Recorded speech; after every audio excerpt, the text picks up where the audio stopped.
Let me ask you something. Have you ever walked away from a conversation feeling confused?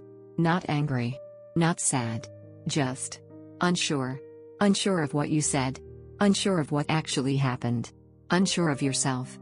And maybe later you replay it in your head and think, wait, did I overreact? Did I misunderstand? Am I being too sensitive? If that sounds familiar, I need you to hear this clearly. That confusion didn't come from nowhere.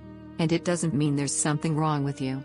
Today we're talking about gaslighting, what it really is, how it works, and most importantly, how to deal with it without losing your sense of self. Because gaslighting doesn't just hurt your feelings. It quietly rewires how you trust your own mind. And by the end of this video, I want you to walk away with clarity, not fear, not anger, but clarity. Gaslighting is not just lying. Let's start there. A lie is about hiding the truth. Gaslighting is about destroying your confidence in your perception of reality. A gaslighter doesn't just say, "That didn't happen." They say things like, "You're remembering it wrong. That's not what I meant. You're twisting my words. You're too emotional. You always make things dramatic." And over time, something dangerous happens. You stop trusting your memory. You stop trusting your emotions. You stop trusting your instincts. Gaslighting works by creating self-doubt, not by yelling or obvious abuse, but by subtle corrections, denials, and emotional invalidation. And here's the part most people miss. Gaslighting often sounds calm, reasonable, even caring. Which is why it's so effective. Gaslighting does not work on everyone. It works best on people who are empathetic, self-reflective, willing to take responsibility, afraid of hurting others, used to being the understanding one. If you grew up having to explain yourself, if you were taught to keep the peace, if you learned early that conflict meant danger, then your nervous system learned one thing very well.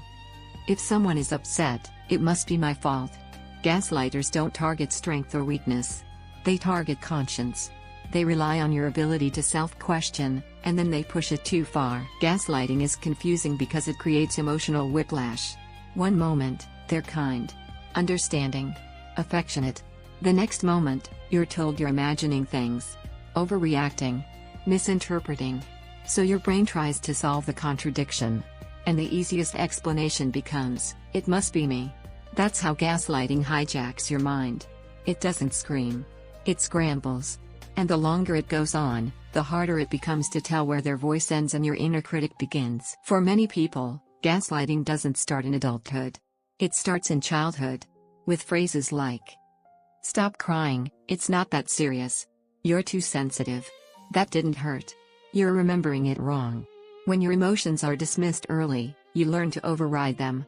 So later, when someone gaslights you, it feels familiar. Not safe, but familiar.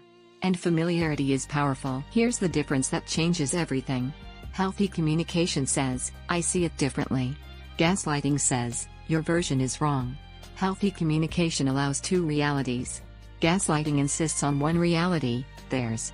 Healthy people can hear feedback without erasing you. Gaslighters need control over the narrative. And if every disagreement ends with you apologizing, doubting yourself, or explaining your emotions over and over, that's not communication. That's psychological control. Over time, gaslighting does something devastating. You stop checking in with yourself. You ask, "What do they think?" instead of, "What do I feel?" You hesitate before speaking. You over-explain. You second-guess your tone, your words, your intentions. And slowly, you shrink. Not because you're weak, but because self-trust has been eroded. And no one thrives without self-trust. Here's the truth. You do not defeat gaslighting by explaining better.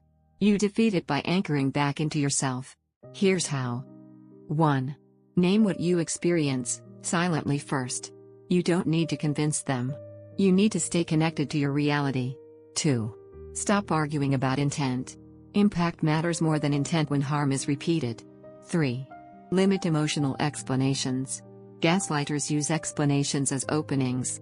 4. Ground yourself in evidence. Journaling helps. Writing things down helps. Patterns don't lie.